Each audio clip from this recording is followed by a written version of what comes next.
السلام علیکم ورحمۃ اللہ وبرکاتہ۔ بسم اللہ الرحمن الرحیم۔ اللہم صلی علی محمد وعلی آل محمد کما تحب وترضى بأن تصلی علی۔ رمضان کے چاند میں ایک مسلمان کی گواہی معتبر ہے۔ اگر قاضی اس کی گواہی کو نہ مانے تو صرف اس دیکھنے والے پر ہی روزہ واجب ہوگا، مگر شوال کے چاند میں کم از کم 2 گواہیاں ضروری ہیں، کیونکہ پہلے عبادت میں داخل ہونا تھا اور یہاں فرض سے نکلنا ہے، اور ثبوت عبادت آسمان ہے۔ اگلی شریعتوں میں افطار کے بعد عشاء تک کھانا پینا اور عورتوں سے جمع کرنا حلال تھا۔ بعد نماز عشاء یہ سب چیزیں رات میں بھی حرام ہو جاتی تھی۔ شروع اسلام میں بھی یہی حکم رہا۔ پھر سرمہ ابن قیس انصاری رضی اللہ تعالی عنہ کا واقعہ پیش آ جانے سے صبح تک کھانا پینا درست ہوا۔ سرمہ ابن قیس انصاری کا واقعہ یوں ہے کہ آپ محنتی آدمی تھے، دن بھر محنت کرتے تھے، تھک جاتے تھے۔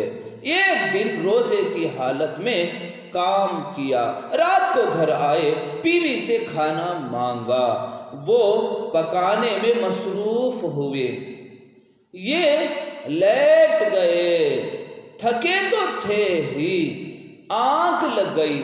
جب بیوی نے کھانا تیار کر لیا اور انہیں بیدار کیا تو انہوں نے کھانے سے انکار کر دیا، کیونکہ سونے کے بعد کھانا حرام ہو چکا تھا۔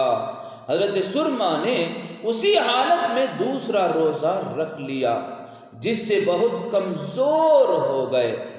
دوپہر کو غشی آ گئی۔ اس واقعے کے بعد صبح تک کھانا پینا حلال فرمایا گیا۔ جیسے صبح سے روزہ شروع کر دینا فرض ہے، ایسے ہی رات آنے پر افطار کرنا فرض ہے۔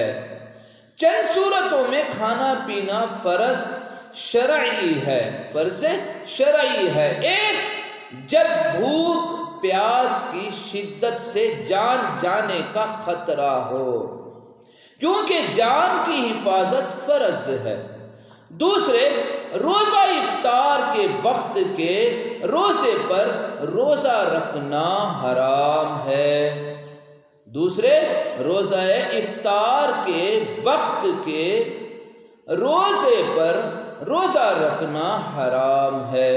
تیسرے، جب کسی کو سرکار دو عالم صلی اللہ علیہ وسلم کھانے پینے کا حکم دے اور حکم بھی شرعی ہو، محض مشہور نہ ہو، مشورہ نہ ہو، مردن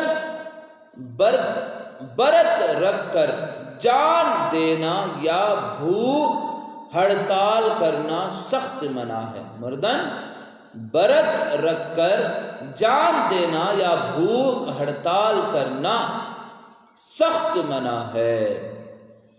20ویں رمضان کی عصر سے عید کا چاند دیکھنے تک اعتکاف کرنا سنت مؤکدہ۔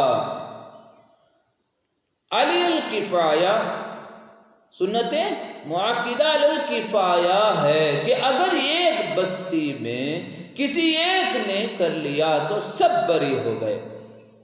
اعتکاف میں عورتوں سے جمع اور بوسہ و کنار سب حرام ہے۔ اعتکاف سنت کی مدت 9 یا 10 دن ہے، اس میں روزہ بھی شرط ہے۔ اعتکاف فرض نظر کا اعتکاف ہے۔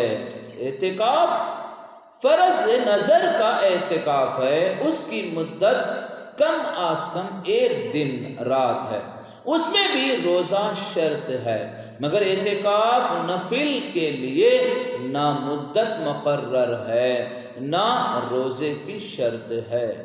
انسان جب بھی مسجد میں آئے تو دائیں پاؤں کو مسجد میں پہلے رکھتے وقت کہہ لے کہ میں نے اعتکاف کی نیت کی۔ اس سے 4 فائدے حاصل ہوں گے۔ یہ کہ جب تک مسجد میں رہے گا اعتکاف کا ثواب پائے گا۔ دوسرے، مسجد میں کھانا پینا بھی جائز ہوگا۔ تیسرے، مسجد میں سو بھی سکے گا۔ چوتھے، مسجد میں دنیاوی جائز باتیں بھی کر سکے گا۔ نفلی روزہ بھی شروع کر دینے سے واجب ہو جاتا ہے۔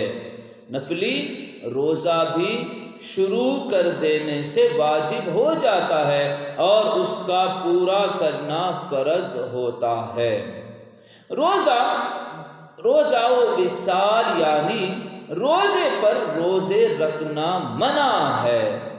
حضور اکرم صلی اللہ علیہ وسلم پر یہ حکم جاری نہیں۔ آپ نے اولاً 7 دن کا روزہ رکھا، پھر 5 دن کا، پھر 3 دن کا۔ جب صحابہ اکرام نے بھی ایسا روزہ رکھنا چاہا تو انہیں منع فرما دیا اور فرمایا تم میں ہم جیسا کون ہے؟ ہمیں تو رب کھلاتا پلاتا ہے۔ رسول اللہ صلی اللہ علیہ وسلم نے فرمایا جنت میں ایک نہر کا نام رجب ہے، اس کا پانی دودھ سے زیادہ سفید اور شہد سے زیادہ میٹھا ہے۔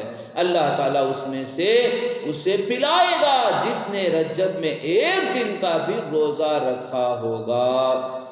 پیغمبر خدا صلی اللہ علیہ وسلم فرماتے ہیں رجب اللہ کا، شعبان میرا اور رمضان میری امت کا مہینہ ہے۔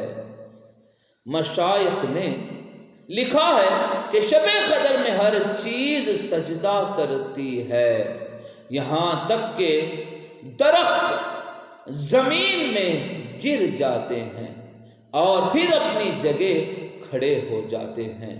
اللہ پاک مجھے اور آپ کو، سارے امت مسلمہ کو رمضان شریف کی شب قدر کی جو ساری فیوز و برکات ہیں، جس میں اعتکاف کی فیوز و برکات ہیں، سارے رحمتوں سے، غیبی خزانوں سے سارے امت مسلمہ کو مالا مال فرمائے۔ رب اشرح لی صدری ویسر لی امری واحلل عقدۃ من لسانی یفقہوا قولی۔ السلام علیکم ورحمۃ اللہ وبرکاتہ۔